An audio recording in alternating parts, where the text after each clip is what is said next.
JH그룹의 한지훈 회장은 감정을 믿지 않았다. 감정은 비논리적이고 비효율적이며 언제나 최악의 변수를 만들어내는 통제 불가능한 요소일 뿐이었다. 그는 지난 7년간 자신의 삶에서 감정이라는 단어를 지워버린 채 오직 일에만 몰두해왔다. 그의 왕국은 날이 갈수록 견고해졌지만 그의 내면은 누구도 살지 않는 차가운 겨울성처럼 황량해져 갔다. 오늘 그는 새로운 리조트 부지 시찰을 위해 동해안의 한 작은 해안 도시에 와 있었다. 헬리콥터 창밖으로 펼쳐진 에메랄드빛 바다를 내려다보며 그의 머릿속은 온통 수익률과 공사 기간에 대한 계산으로 가득 차 있었다. 하지만 그의 의지와는 상관없이 비릿한 바다 내음은 그의 기억 가장 깊은 곳에 봉인해두었던 상처를 건드렸다. 7년 전 바로 이 바다에서 그는 한 여자를 미치도록 사랑했었다. 그녀와 함께라면 이 차가운 세상도 살만하다고 믿었다. 하지만 그녀는 어느 날 아침 아무런 말도 흔적도 없이 그의 인생에서 증발해버렸다. 그녀의 배신은 그의 유일하게 따뜻했던 부분을 영원히 얼어붙게 만들었다. 그는 그날 이후 다시는 그 누구에게도 마음을 열지 않았다. 부지 시찰이 끝나고 서울로 돌아가기 전까지 1시간의 여유가 생겼다. 비서는 그에게 전망 좋은 해안공원에서 잠시 머리를 식히는 것이 어떻겠냐고 제안했다. 그는 불필요한 시간 낭비라고 생각했지만 왠지 모를 이끌림에 그러기로 했다. 공원 벤치에 앉아 그는 임페이신널리 시계를 확인했다. 그의 머릿속은 온통 다음 분기 실적 보고서에 대한 생각뿐이었다.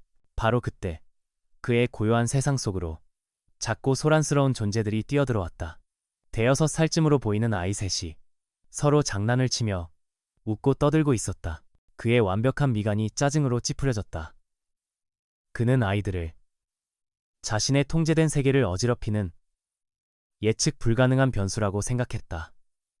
그가 자리에서 일어나려던 순간 아이들이 가지고 놀던 공 하나가 그의 발치로 굴러왔다. 한 남자아이가 그를 향해 달려왔다. 아저씨, 공 좀 주세요.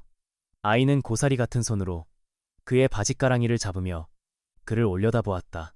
바로 그 순간 지훈의 세상이 멈췄다. 그는 자신의 눈을 의심했다. 아이의 얼굴은 마치 자신의 어린 시절 사진을 그대로 축소해 놓은 것처럼 소름 끼치도록 그와 닮아 있었다. 날카로운 눈매, 고집스러워 보이는 인매, 심지어 미간을 살짝 찌푸리는 버릇까지. 그가 충격으로 굳어있는 사이 나머지 두 아이가 뒤따라 달려왔다. 똑같이 생긴 또 다른 남자아이, 그리고 그와 똑 닮은 여자아이. 이제 그는 자신과 똑같이 생긴 3명의 아이들에게 둘러싸여 있었다. 아이들은 아무것도 모른 채 신기하다는 듯이 그의 얼굴을 빤히 쳐다보고 있었다. 그의 머릿속이 하얗게 비어버렸다. 지난 수십 년간 단 한 번도 놀라본 적 없던 그의 심장이 미친 듯이 뛰기 시작했다. 그가 간신히 정신을 차리고 아이들에게 무언가 물어보려던 찰나였다. 멀리서 다급하지만 맑은 여자의 목소리가 들려왔다. 얘들아, 위험하니까 낯선 사람이랑 말하지 말랬지. 어서 이리 와. 아이들은 그 목소리를 듣고 약속이라도 한 듯이 일제히 그녀를 향해 달려갔다. 지훈의 시선 또한 자석처럼 그 목소리의 주인을 향했다. 여자는 아이들을 부드럽게 나무라며 아이들 때문에 폐를 끼친 낯선 남자를 향해 고개를 숙여 사과했다. 죄송합니다. 저희 아이들이 실례가 많았죠. 그녀가 천천히 고개를 들었다. 눈부신 햇살 때문에 그녀의 얼굴이 흐릿하게 보였다. 하지만 그녀가 그에게로 가까이 다가오는 순간 그의 심장이 쿵 하고 바닥으로 떨어졌다. 시간이 멈췄다. 세상의 모든 소음이 사라지고 오직 두 사람만이 존재하는 듯했다. 그녀였다. 7년 전 그의 심장을 갈갈이 찢어놓고 사라졌던 바로 그 여자, 최수연. 그의 기억 속의 모습 그대로, 아니, 세월의 흔적만큼 더 깊어지고 아름다워진 모습으로 그녀가 그의 눈앞에 서 있었다. 그의 머릿속에서 모든 퍼즐 조각들이 끔찍한 그림을 그리며 맞춰지기 시작했다. 7년 전 사라진 그녀, 그리고 자신과 똑같이 생긴 3명의 아이들. 그는 숨을 쉴 수 없었다. 배신감보다 더 큰 거대한 충격이 그의 온몸을 덮쳐왔다. 최수연. 그녀의 얼굴을 확인하는 순간 한지훈의 이성이라는 단단한 댐이 무너져 내렸다. 지난 7년간 그를 지배했던 모든 감정들이 거대한 해일처럼 한꺼번에 몰려왔다. 분노, 배신감, 그리움, 그리고 이해할 수 없는 이 상황에 대한 극도의 혼란. 그의 완벽했던 세상이 그녀의 등장과 함께 뿌리부터 흔들리고 있었다. 수연 또한 마찬가지였다. 그녀의 얼굴에서 모든 핏기가 사라졌다. 그녀가 지난 7년간 가장 마주치기 두려워했던 단 한 사람, 아이들의 얼굴 속에 숨겨져 있던 비밀의 주인이 이렇게 예고도 없이 그녀의 눈앞에 나타난 것이다. 그녀의 첫 번째 본능은 아이들을 지켜야 한다는 것이었다. 그녀는 황급히 아이들을 끌어안고 그에게서 도망치려 했다. 그녀는 그의 시선을 피하며 거의 비명에 가까운 목소리로 다시 한번 사과했다. 정말 죄송합니다. 아이들이 폐를 끼쳤네요. 그녀는 아이들의 손을 잡고 그 자리를 최대한 빨리 벗어나려 했다. 하지만 그의 낮고 차가운 목소리가 보이지 않는 족쇄처럼 그녀의 발목을 붙잡았다. 최수연. 7년 만에 그의 입에서 자신의 이름이 불리는 순간 그녀는 그 자리에 얼어붙었다. 그는 성큼성큼 그녀에게 다가왔다. 그의 눈은 더 이상 아이들을 향해 있지 않았다. 오직 그녀만을 꿰뚫을 듯이 바라보고 있었다. 7년이야. 7년 동안 넌 대체 어디서 뭘 하고 있었던 거지? 그리고 저 아이들은 누구지? 그녀는 그의 질문에 아무런 대답도 할 수 없었다. 그녀는 필사적으로 아이들을 품에 숨긴 채 간신히 그에게서 벗어나 공원을 빠져나갔다. 지우는 멀어져가는 그녀와 아이들의 뒷모습을 망연자실하게 바라볼 뿐이었다. 그는 곧바로 분노로 이성을 잃기 직전의 목소리로 곁에 있던 비서에게 명령했다. 최수연, 그리고 저 아이들, 관련된 모든 걸 일시간 안에 내 책상 위에 올려놔. 그의 정보팀은 괴물 같은 속도로 움직였다. 1시간도 채 되지 않아 지난 7년간 최수연이라는 여자가 살아온 모든 기록이 그의 앞에 펼쳐졌다. 7년 전 임신한 몸으로 홀로 이 도시에 내려와 온갖 굳은 일을 마다하지 않고 새 쌍둥이를 키워낸 그녀의 처절했던 삶. 그리고 마침내 자신의 힘으로 작은 식당을 열어 동네 사람들의 사랑을 받는 작지만 강한 생활인으로 자리 잡기까지의 모든 과정이. 그날 저녁 지후는 그녀의 식당, 수연의 식당 앞에 섰다. 저녁 영업이 끝나고 그녀가 홀로 남아 가게를 정리하고 있을 시간이었다. 그는 망설임 없이 안으로 들어섰다.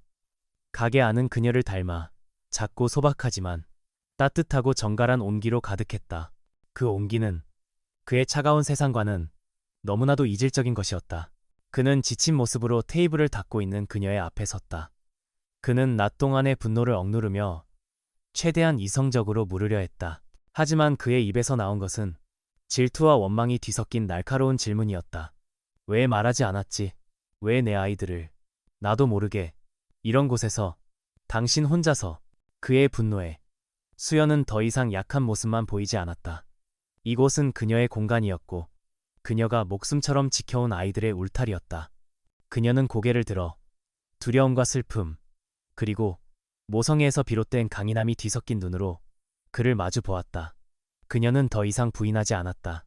하지만 그녀는 여전히 7년 전 그를 떠나야만 했던 진짜 이유에 대해서는 입을 다물었다. 아이들은 내 아이들이에요. 그녀의 목소리는 작았지만 그 안에는 강철 같은 의지가 담겨 있었다. 지난 7년간 당신은 아이들의 인생에 없었어요. 단 한순간도. 그러니 이제 와서 아버지 행세할 생각 말아요. 당신에게는 그럴 자격 없어요. 그녀의 말은 그의 마지막 남은 이성을 끊어버렸다. 자격이 없다고? 자신의 핏줄, 자신의 아이들을 향한 자신의 권리를 감히 그녀가 부정하려 들다니. 그는 평생 자신이 원하는 것을 가져보지 못한 적이 없었다. 그는 분노를 넘어 차가운 소유욕에 휩싸였다. 그는 그녀에게 한 걸음 다가서며 지독하게 차가운 목소리로 선언했다. 그의 말은 앞으로 두 사람 사이에 벌어질 길고 긴 전쟁의 서막을 알리는 잔인한 선전포고였다. 내 아이들이라고? 아니, 그 아이들은 내 핏줄이자 JH그룹의 유일한 상속자들이야. 내가 반드시 내 자리로 되찾아올 거야. 어떤 방법을 써서라도. 지난밤 한지훈의 잔인한 선전포고는 최수연의 마음에 공포의 씨앗을 심었다. 그녀는 밤새 한숨도 자지 못했다. 그가 어떤 사람인지, 그의 가문이 얼마나 무서운 힘을 가지고 있는지 그녀는 누구보다 잘 알고 있었다. 만약 그들이 아이들의 존재를 알게 된다면 그들은 무슨 수를 써서라도 아이들을 자신에게서 빼앗아갈 것이 분명했다. 지난 7년간 그녀가 필사적으로 아이들을 지키며 살아온 모든 노력이 물거품이 될 위기였다. 그의 공격은 예상보다 빠르고 거대하게 시작되었다. 다음 날 아침, 그녀의 작은 식당으로 JH그룹의 법무팀 변호사들이 들이닥쳤다. 그들은 정중했지만 그들의 모든 말과 행동에는 거부할 수 없는 위압감이 서려 있었다. 그들은 그녀에게 친자 확인 소송에 대한 법적 절차를 설명했고 동시에 거액의 돈이 담긴 합의서를 내밀었다. 아이들의 양육권을 포기하는 대가였다. 그것은 그녀를 어머니가 아닌 아이들을 팔아넘기는 인신매매범으로 취급하는 지독한 모욕이었다. 하지만 수연은 분노하는 대신 오히려 더 차갑게 이성을 되찾았다. 그녀는 이 거대한 권력 앞에서 감정적인 대응은 아무런 소용이 없다는 것을 알았다. 그녀는 오직 그들의 논리를 무너뜨릴 수 있는 더 완벽한 논리로 맞서야만 했다. 그녀는 지난 밤새 이 순간을 위해 최악의 그리고 최후의 카드를 준비했다. 그녀는 변호사들을 그리고 그들과 영상통화로 연결된 지훈을 향해 아주 침착하고 단호한 목소리로 말했다. 이 아이들은 한지훈 회장님의 아이들이 아닙니다. 그녀의 폭탄 선언에 노련한 변호사들조차 순간 당황한 기색을 보였다. 지훈의 스크린 속 얼굴이 굳어졌다. 수연은 미리 준비해둔 슬프고 완벽한 거짓 이야기를 꺼내놓기 시작했다. 7년 전 그를 떠난 후 자신은 다른 남자를 만나 결혼했으며 아이들은 그 남자의 유산이라고. 하지만 남편은 아이들이 태어나기 직전 불의의 사고로 세상을 떠났다고. 그녀의 연기는 너무나도 실감났고 그녀의 눈에는 진심 어린 슬픔이 담겨 있었다. 그녀는 결정적인 증거로 자신이 오랫동안 만일의 사태를 대비해 위조해두었던 서류들을 내밀었다. 존재하지 않는 남편과의 혼인신고서와 그의 사망진단서, 모든 것이 합법적인 절차를 거친 완벽한 서류였다. 그녀는 마지막으로 말했다. 아이들의 얼굴이 한지훈 회장님과 닮았다는 것은 저에게도 너무나 가슴 아픈 우연일 뿐입니다. 그녀의 거짓말은 너무나도 완벽해서 오히려 현실처럼 느껴졌다. 지훈은 극심한 혼란에 휩싸였다. 그의 눈은 아이들의 얼굴이 자신과 똑같다고 소리치고 있었다. 하지만 그의 이성은 그녀가 내민 차가운 증거와 그녀의 절박한 눈빛 앞에서 흔들리고 있었다. 세상에 정말 이런 우연이 존재할 수 있단 말인가? 아니면 자신이 과거의 상처에 대한 집착 때문에 헛것을 보고 있는 것인가? 그의 법무팀은 일단 물러날 수밖에 없었다. 하지만 지훈은 포기하지 않았다. 그는 자신의 감각을, 자신의 핏줄이 외치는 소리를 믿기로 했다. 그는 법적인 공격이 실패하자 즉시 두 번째 계획을 실행에 옮겼다. 그는 비서에게 아무도 모르게 아이들의 유전자 샘플을 확보하라고 지시했다. 비열하고 불법적인 방법이었지만 그에게는 다른 선택지가 없었다. 그의 감시팀이 수연과 새쌍둥이의 일거수일투족을 쫓기 시작했다. 아이들이 마시고 버린 음료수 캔, 놀이터에서 놀다 흘린 머리카락, 한올, 유치원에서 사용한 칫솔까지. 그의 팀은 그녀가 눈치채지 못하도록 아이들의 모든 흔적을 수집하려 애썼다. 그것은 아버지가 자신의 아이들을 상대로 벌이는 서글픈 첩보전이었다. 며칠 후 마침내 그의 팀은 아이들이 먹던 아이스크림 막대를 확보하는 데 성공했다. 샘플은 즉시 국내 최고의 유전자 감식 기관으로 보내졌다. 이제 진실이 밝혀지기까지 길어야 이틀의 시간만이 남았다. 그 시간 동안 수연은 하루하루를 살얼음판 위를 걷는 심정으로 보냈다. 그녀의 거짓말이 잠시 동안의 평화를 가져다 주었지만 그녀는 그것이 언제 깨질지 모르는 얇은 얼음과도 같다는 것을 알고 있었다. 그녀는 밤마다 잠든 아이들의 얼굴을 보며 이 작은 천사들을 지킬 수만 있다면 악마에게 영혼이라도 팔 수 있다고 다짐했다. 같은 시각, 지훈은 자신의 펜트하우스에서 감시팀이 보내오는 실시간 영상들을 지켜보고 있었다. 화면 속에서 그의 아이들이 해맑게 웃고 떠들고 뛰놀고 있었다. 그는 스크린 너머로 단 한 번도 안아보지 못한 자신의 아이들을 애틋하고 고통스러운 눈으로 바라보고 있었다. 그는 진실을 밝히기 위해 자신의 아이들을 도둑처럼 훔쳐보고 있는 아버지가 되어 있었다. 유전자 감식 결과가 나오기까지의 이틀은 두 사람에게 서로 다른 지옥이었다. 최수연은 언제 터질지 모르는 시한폭탄을 안고 사는 심정으로 하루하루 피가 마르는 듯한 시간을 보냈다. 반면 한지훈은 자신의 호텔 스위트룸에서 감시팀이 보내오는 아이들의 영상을 보며 희망과 분노가 뒤섞인 복잡한 감정의 소용돌이 속에서 밤을 지새웠다. 아이들이 자신의 아이들이기를 간절히 바라면서도 만약 그렇다면 그녀의 거짓말을 절대 용서하지 않겠다고 다짐했다. 마침내 운명의 날이 밝았다. 비서가 굳은 표정으로 봉인된 서류 봉투를 그에게 건넸다. 수십억 달러의 계약서에 사인할 때도 단 한 번 떨린 적 없었던 그의 손이 그 얇은 종이 봉투 앞에서 미세하게 떨리고 있었다. 그는 마른 침을 삼키고 봉투를 열었다. 그 안에는 그의 남은 인생을 송두리째 바꿔놓을 한 문장이 적혀 있었다. 복권 확률 99.99%. 그 문장을 확인하는 순간 그의 머릿속에서 무언가 거대한 것이 무너져 내렸다. 그는 아버지가 되었다. 그것은 기쁨이나 환희가 아니었다. 그것은 지난 7년간의 잃어버린 시간에 대한 지독한 슬픔이었고 자신의 존재를 부정당했다는 것에 대한 참을 수 없는 분노였으며 그리고 스크린 너머로만 보아왔던 자신의 아이들을 향한 맹렬하고 거부할 수 없는 사랑이었다. 그는 더 이상 변호사를 보내지 않았다. 그는 직접 자신의 손으로 이 모든 거짓말의 막을 내리기로 결심했다. 그날 저녁 그는 또다시 그녀의 식당을 찾았다. 그의 손에는 차가운 진실이 담긴 유전자 감식 결과 보고서가 들려 있었다. 그의 얼굴에는 그 어떤 감정도 남아있지 않았다. 폭풍이 몰아치기 직전의 고요함만이 그의 주변을 맴돌고 있었다. 그는 아무 말 없이 그녀의 앞에 보고서를 내려놓았다. 거짓말은 이제 끝났어. 최수연. 그의 목소리는 위험할 정도로 차분했다. 수연은 보고서의 내용을 확인하고는 마지막 남은 모든 힘이 빠져나가는 것을 느꼈다. 그녀의 마지막 방어벽이 허무하게 무너져 내렸다. 그녀는 결국 테이블 위로 무너지듯 오열하기 시작했다. 그녀의 울음 속에는 패배감뿐만 아니라 지난 7년간 홀로 아이들을 키우며 겪어야 했던 모든 두려움과 슬픔, 그리고 죄책감이 담겨 있었다. 그녀는 모든 것을 인정했다. 아이들이 그의 아이들이라는 사실을, 그리고 지난 7년간 그를 속여왔다는 사실을. 그녀의 처절한 울음 앞에서 지훈의 분노는 잠시 길을 잃었다. 하지만 그는 마음을 다잡았다. 그에게는 반드시 확인해야 할 가장 중요한 질문이 남아있었다. 왜? 그의 목소리가 그녀의 울음을 갈랐다. 왜 그랬지? 왜 내게서 도망쳤어? 내 아이를 임신하고도 나한테서 떠나야 할 만큼 내가 그렇게 싫었나? 그 질문은 지난 7년간 단 하루도 그의 머릿속을 떠나지 않았던 그의 가장 깊은 상처였다. 그의 질문에 수연의 울음이 멎었다. 그녀의 눈에 이전과는 다른 깊은 두려움과 체념의 빛이 떠올랐다. 이것은 그녀가 무덤까지 가져가야 할 비밀이었다. 그를 지키기 위한 유일한 방법이었다. 그녀는 고개를 저었다. 그건 말할 수 없어요. 그냥 우리가 함께할 수 없는 운명이었다고만 알아주세요. 더 이상 묻지 말아요.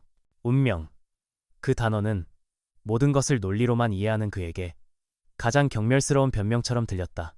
그녀의 대답은 그녀가 단 한순간도 자신을 사랑하지 않았다는 증거처럼 그의 가슴에 비수처럼 밝혔다.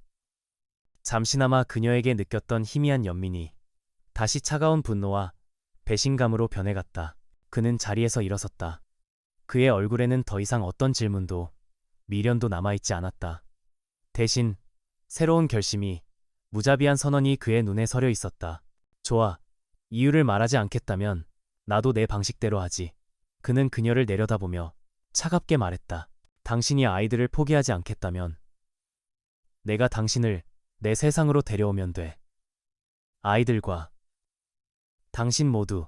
그의 말에 수연은 공포에 질린 눈으로 그를 올려다보았다. 그의 법적인 공격은 피했지만 그녀는 이제 더 거대하고 더 개인적인 감옥 안에 갇히게 된 것이다. 그는 더 이상 그녀에게서 아이들을 빼앗으려 하지 않았다. 그는 이제 그녀의 삶 전체를 자신의 것으로 만들려 하고 있었다. 한지우는 자신의 선언을 즉시 행동으로 옮겼다. 그는 최수연과 아이들을 억지로 서울로 데려오는 대신 스스로가 그들의 세상으로 침투하기로 결심했다. 그는 수연의 작은 식당 바로 위층에 있는 낡은 아파트를 통째로 사들여 그곳을 자신의 임시 집무실로 만들었다.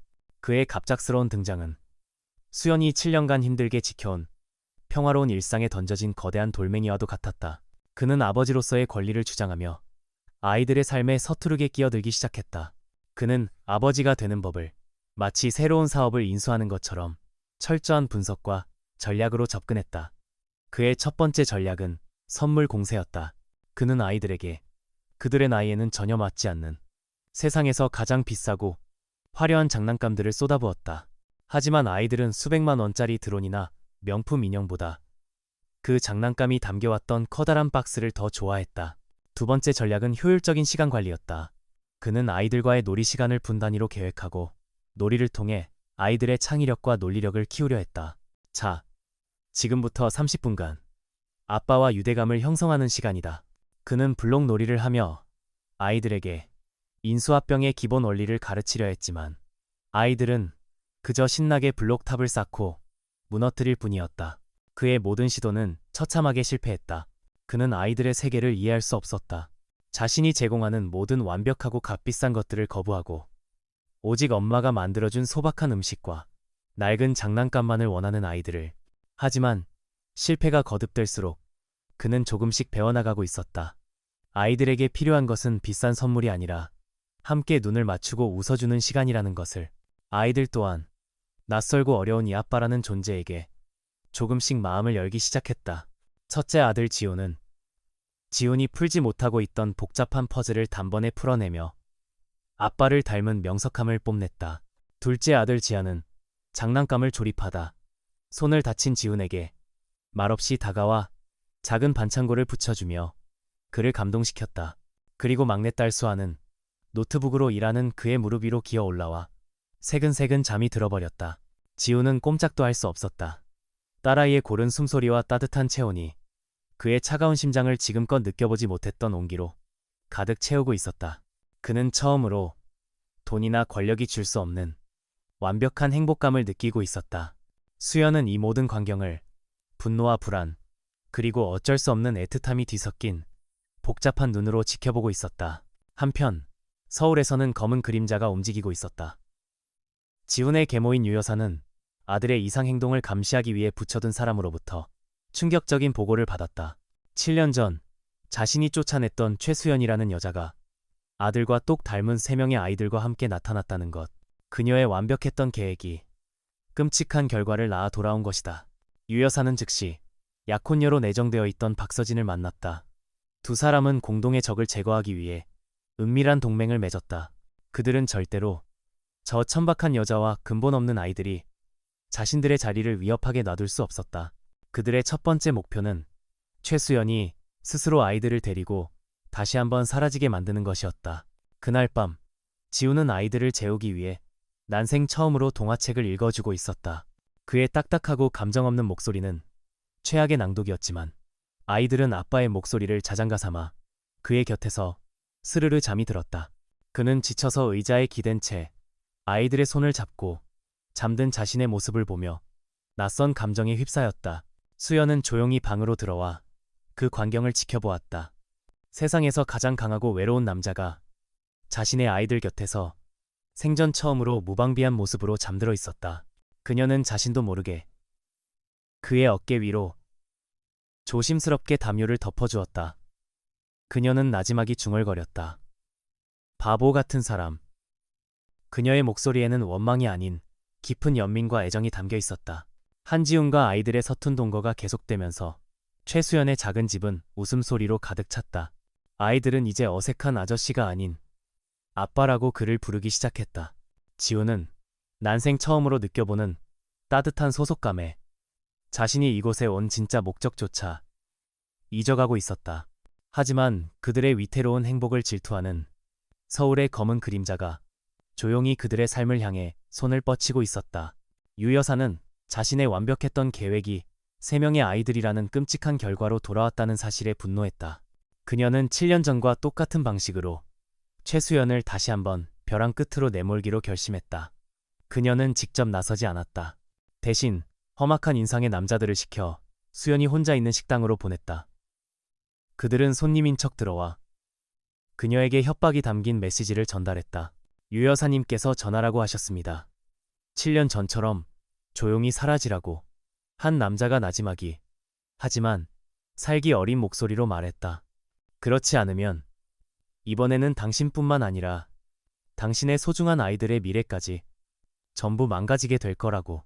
아이들 인생에 빨간 줄 그어지는 거 보고 싶지 않으면 알아서 처신 잘하라고. 7년 전의 악몽이 되살아나는 듯했다. 수연은 온몸이 차갑게 식어내리는 것을 느꼈다.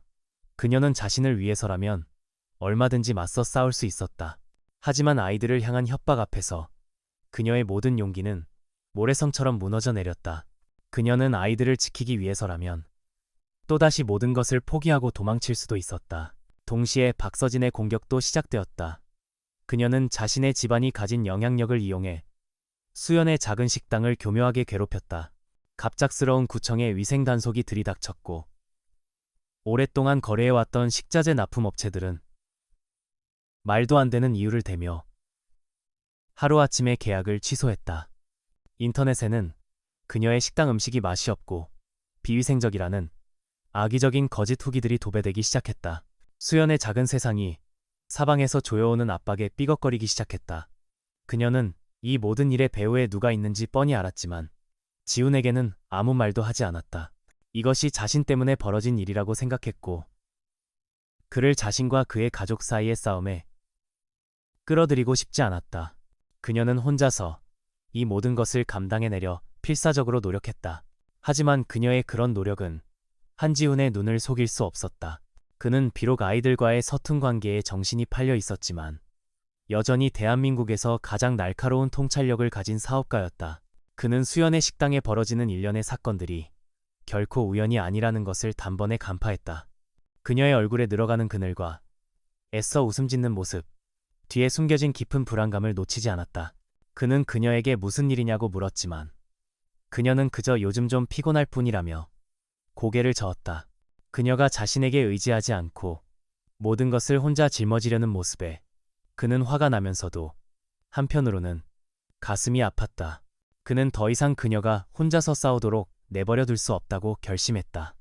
그녀가 자신을 밀어낸다면 그는 보이지 않는 곳에서 그녀의 방패가 되어주면 될 일이었다. 그날 밤 그는 자신의 임시 아파트에서 서울의 비서에게 전화를 걸었다. 그의 목소리는 이전의 그 어떤 명령보다도 더 차갑고 단호했다. 그는 지난 7년간 단 한 번도 의심해보지 않았던 과거의 진실을 자신의 손으로 직접 파헤치기로 결심한 것이다.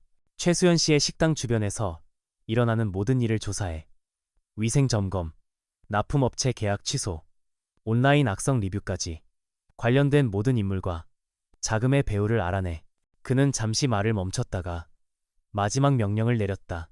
그리고 7년 전 최수연 씨가 갑자기 내 인생에서 사라졌던 바로 그 시점에 내 계모 유 여사의 모든 행적과 자금 흐름을 샅샅이 다시 파헤쳐봐.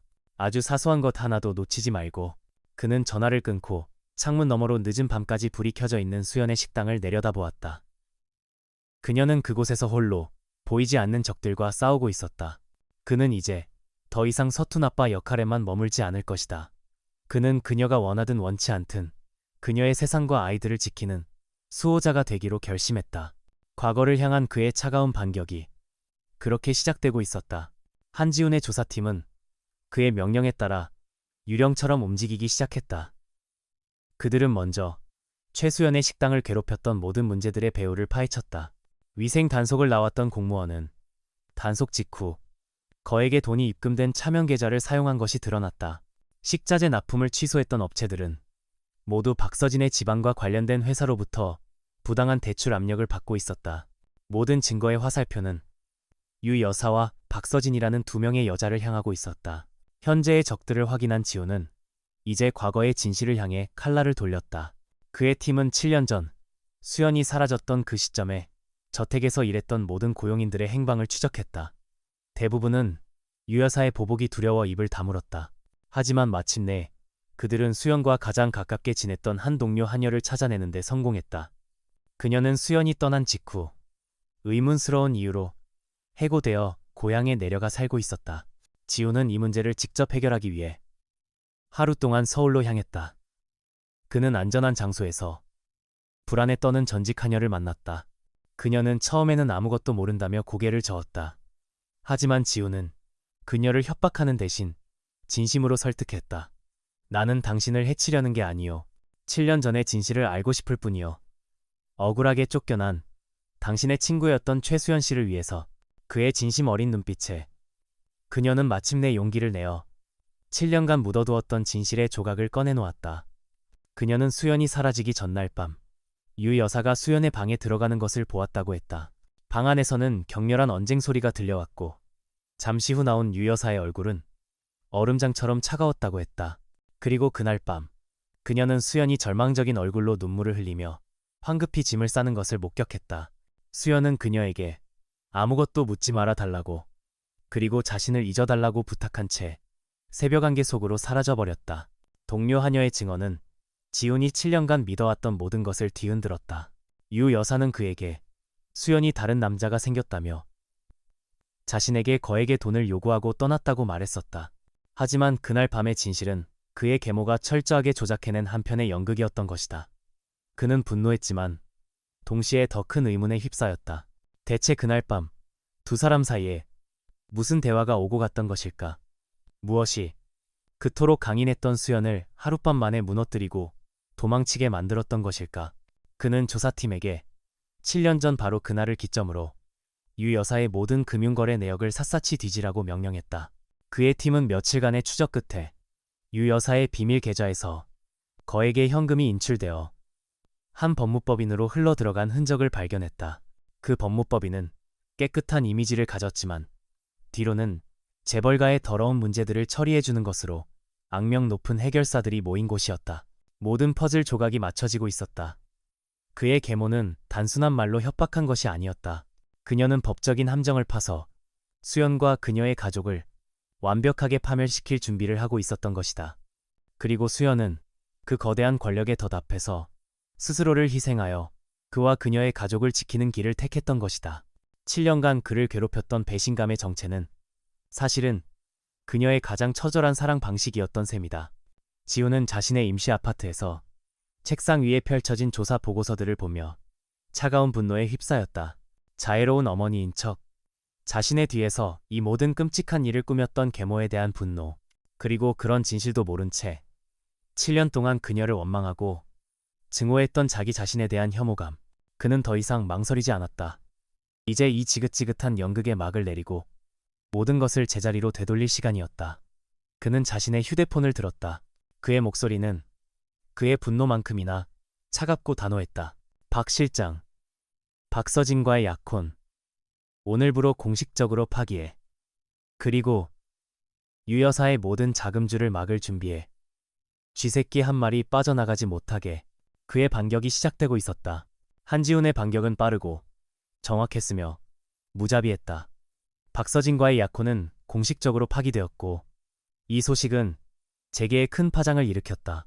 동시에 그의 법무팀은 유 여사의 모든 비밀 계좌를 동결시키고 그녀의 자금줄을 샅샅이 파헤치기 시작했다.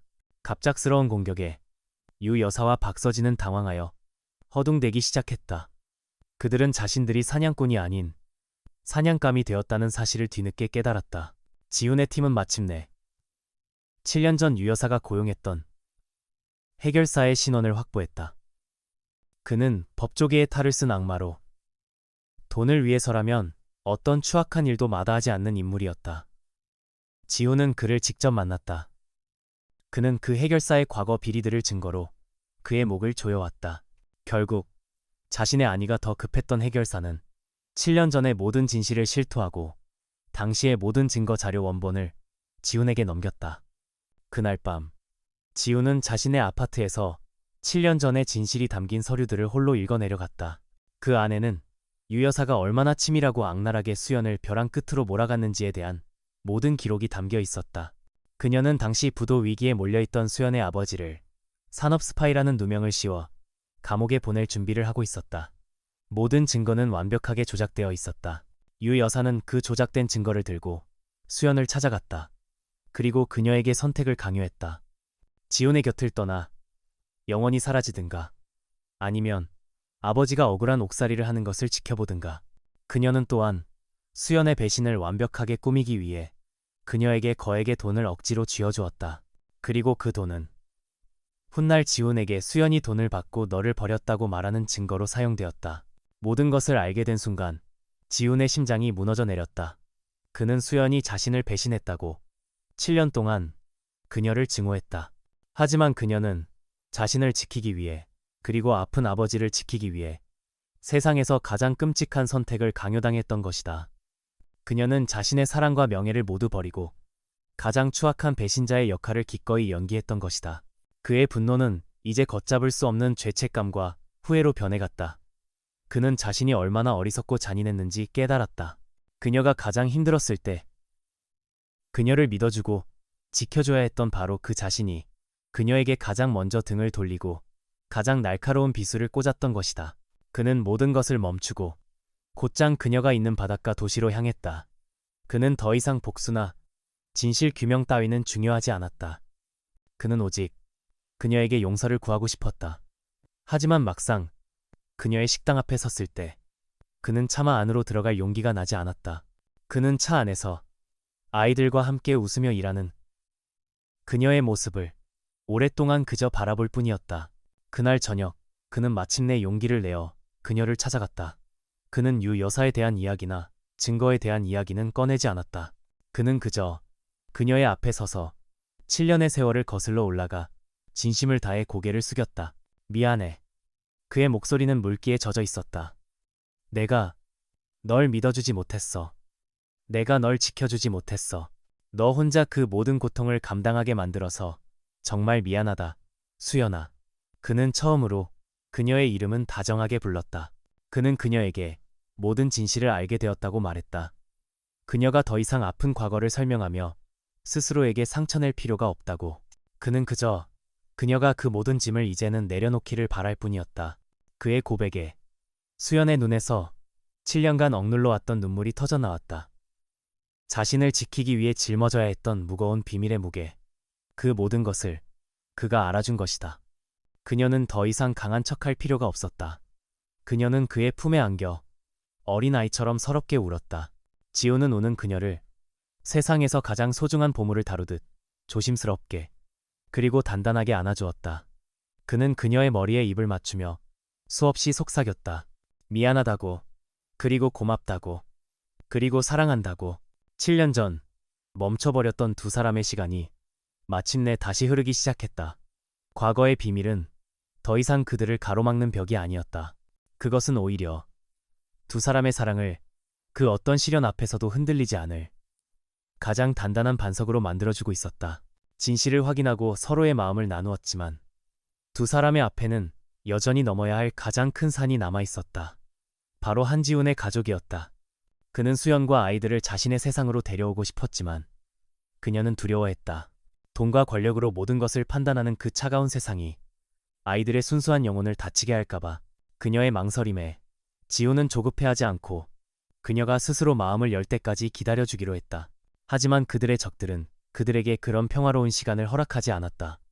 모든 자금줄이 막히고 약혼마저 파기당한 유여사와 박서진은 궁지에 몰렸다. 그들은 마지막 도박을 하기로 결심했다. 그들은 지훈의 아버지이자 그룹의 명예회장인 한 회장의 이름으로 집안의 모든 친척들과 재계의 주요 인사들을 초대하는 대규모 가족 행사를 주최했다. 그리고 그 자리를 수연을 사회적으로 매장시키고 지훈을 고립시킬 마지막 무대로 삼으려 했다.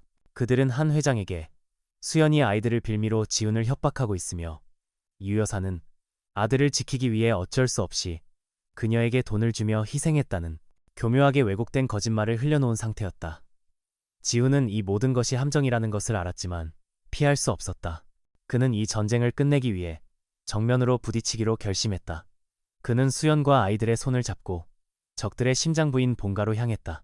그들이 행사장인 저택의 거대한 연회장에 들어서는 순간 모든 사람들의 시선이 그들에게 쏠렸다. 아이들의 존재가 공식적으로 드러나는 첫 순간이었다. 장례는 술렁이기 시작했고 유 여사는 바로 이 순간을 놓치지 않았다. 그녀는 한 회장의 곁으로 다가가 눈물을 흘리며 비련의 여주인공처럼 연기하기 시작했다. 여보, 제가 저 아이들을 인정할 수 없었던 것은 다 우리 지훈이를 위해서였습니다. 저 여자가 우리 아들을 어떻게 협박하고 있는지 당신은 모르십니다. 그녀의 연기는 너무나도 실감나서 상황을 모르는 친척들은 수연을 향해 비난의 눈빛을 보내기 시작했다. 박서진 또한 옆에서 수연이 얼마나 탐욕스러운 여자인지에 대해 거짓 증언을 보탰다. 모든 화살이 수연에게 향하고 그녀가 고개를 숙이는 바로 그 순간 지훈이 그녀의 앞을 막아서며 나섰다. 그는 더 이상 분노하지 않았다. 그의 얼굴에는 모든 것을 끝내러 온 집행관처럼 차갑고 비정한 미소만이 걸려 있었다. 그는 유 여사의 연극이 끝날 때까지 조용히 기다려 주었다. 그리고 마침내 그가 입을 열었다. 아주 감동적인 연극이었습니다. 어머니. 하지만 이제 막을 내릴 시간이 된 것 같군요. 그의 말이 끝나자마 연회장의 대형 스크린의 영상 하나가 재생되기 시작했다. 그것은 7년 전 유 여사가 고용했던 해결사의 얼굴이었다. 영상 속에서 그는 유 여사의 지시를 받아 어떻게 수연의 아버지를 함정에 빠뜨릴 계획을 세웠는지, 그리고 수연을 어떻게 협박했는지를 낱낱이 자백하고 있었다. 이어서 유 여사가 그에게 거액의 돈을 송금한 계좌 내역과 두 사람의 통화 녹취록까지 공개되었다. 모든 진실이 만천하에 드러나는 순간이었다. 유 여사의 얼굴이 새하얗게 질려갔다. 그녀의 우아했던 가면, 뒤에 숨겨져 있던 추악한 민낯이 모든 사람들 앞에서 발가벗겨졌다. 지훈은 마지막으로 박서진 집안이 이번 소동에 가담한 증거까지 공개하며 그들의 숨통을 완전히 끊어놓았다. 그는 모든 폭로를 마친 뒤 무대 중앙으로 걸어나갔다. 그리고 자신의 아버지와 충격에 빠진 모든 친척들 앞에서 선언했다. 그는 수연과 겁에 질린 아이들을 자신의 곁으로 불렀다. 아버지, 소개하겠습니다. 제 인생의 유일한 사랑이자 제 아내가 될 사람, 최수연입니다. 그리고 저의 모든 것이자 JH그룹의 유일한 상속자들인 제 아이들입니다. 그의 당당한 선언에 굳어있던 한 회장의 얼굴에 마침내 복잡한 감정이 떠올랐다. 그는 며느리의 배신에 분노했고 손주들의 존재에 충격받았으며, 그리고 이 모든 역경을 뚫고 자신의 가족을 지켜낸 아들의 모습에 감동했다. 그는 자리에서 일어나 지훈의 곁으로 다가가 말없이 그의 어깨를 두드려 주었다. 그것은 용서이자 인정이었다. 유 여사와 박서진 집안은 그날로 한 가문에서 완벽하게 고립되고 추방되었다. 그들의 몰락은 빠르고 비참했다. 모든 전쟁이 끝난 후 저택의 조용한 정원에서 한 회장은 난생 처음으로 자신의 손주들을 품에 안아보았다. 그의 무뚝뚝한 얼굴에 지훈조차도 평생 본 적 없는 따뜻한 미소가 번졌다. 지훈과 수연은 조금 떨어진 곳에서 그 모습을 행복하게 바라보고 있었다. 길고 길었던 7년의 겨울이 끝나고 그들의 가족에게 마침내 따뜻한 봄이 찾아오고 있었다. 지훈은 수연의 손을 잡으며 나지막이 속삭였다. 이제 진짜 우리 집으로 가자. 가족 행사에서의 폭풍이 지나간 후 한씨 가문에는 거대한 지각 변동이 일어났다. 유 여사는 모든 권력을 잃고 집안의 별채에 유폐되다시피 격리되었다. 박서진의 집안 또한 JH그룹과의 모든 거래가 끊기고 재계에서 고립되면서 몰락의 길을 걷게 되었다. 길고 길었던 악연의 고리가 마침내 끊어진 것이다. 이제 남은 것은 7년의 시간을 돌고 돌아 다시 만난 두 사람의 상처를 보듬고 새로운 가족의 역사를 쓰는 일뿐이었다. 한지훈과 최수연은 서울의 차가운 저택으로 돌아가는 대신 그들의 이야기가 다시 시작된 바닷가 마을에 머물기로 결정했다. 지훈은 더 이상 그녀와 아이들을 자신의 세상으로 끌어들이려 하지 않았다. 대신 그가 기꺼이 그녀의 세상 속으로 걸어 들어왔다. 그는 수연의 작은 식당과 집을 허물고 그 자리에 아이들이 마음껏 뛰어놀 수 있는 작은 정원과 두 사람의 취향이 어우러진 따뜻하고 아름다운 새 집을 짓기 시작했다. 그는 더 이상 그룹의 모든 일을 직접 챙기지 않았다. 그는 유능한 전문 경영인에게 많은 권한을 위임하고 자신은 일주일에 며칠만 헬리콥터를 타고 서울로 출퇴근했다. 그의 삶의 우선순위가 일이 아닌 가족으로 완전히 바뀐 것이다. 그는 서툰 솜씨로 아이들과 함께 집을 짓는 일에 참여했고 수연과 함께 새로운 가구를 고르러 다니며 평범한 연인들이 누리는 소소한 행복을 만끽했다. 몇 달 후 마침내 그들의 새로운 보금자리가 완성되었다. 지훈의 세련된 감각과 수연의 따뜻한 감성이 어우러진 집은 그 자체로 두 사람의 사랑의 결실과도 같았다. 그는 그날 저녁 새 집의 정원에서 아이들이 뛰어노는 모습을 배경으로 그녀에게 정식으로 청혼하기로 결심했다. 그는 그녀의 앞에 한쪽 무릎을 꿇었다. 그의 손에는 7년 전 그가 그녀에게 선물하려 했지만 끝내 전해주지 못했던 바로 그 반지가 들려 있었다. 그의 목소리는 조금 떨리고 있었지만 세상에서 가장 진실하고 깊은 마음이 담겨 있었다. 최수연, 7년 전에는 내가 당신에게 이 반지를 주지 못했어.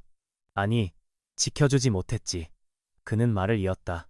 오늘은 이 반지와 함께 내 남은 평생을 당신에게 주고 싶어. 나와, 그리고 우리 아이들과 진짜 가족이 되어줄래? 그의 청혼을 지켜보던 새쌍둥이가 약속이라도 한 듯이 그에게 달려와 와락 안겼다. 아빠, 엄마랑 결혼해. 결혼해. 아이들의 천진난만한 응원에 수연은 눈물을 흘리면서도 세상에서 가장 행복한 미소를 지으며 고개를 끄덕였다. 시간이 흘러 1년 후 그들의 집 정원에서는 작은 결혼 1주년 파티가 열리고 있었다. 지우는 더 이상 딱딱한 수트 차림이 아니었다. 그는 편안한 셔츠 차림으로 서툰 솜씨지만 정성껏 바비큐를 굽고 있었다. 수연은 아름다운 원피스를 입고 아이들과 함께 정원에서 꽃을 가꾸고 있었다. 그녀의 작은 식당은 이제 마을에서 가장 유명한 맛집이 되어 있었다. 새쌍둥이는 지난 1년간 아빠의 사랑 속에서 더욱 밝고 건강하게 자라났다. 아이들의 웃음소리가 파도 소리와 함께 정원 가득 울려 퍼졌다. 지우는 자신이 직접 구운 조금은 까맣게 탄 고기 한 점을 수연의 입에 넣어주었다. 그리고 그는 자신의 아내와 사랑스러운 아이들과 자신들이 직접 만든 따뜻한 집을 번갈아 바라보았다. 그는 비로소 자신이 7년간 그토록 찾아 헤맸던 잃어버린 조각을 찾았음을 깨달았다. 그것은 부와 명예가 아닌 바로 가족이라는 이름의 평범하지만 위대한 행복이었다. 세계의 작은 기적은 그렇게 그의 얼어붙었던 세상을 녹이고 그에게 진짜 삶의 의미를 가르쳐 주었다.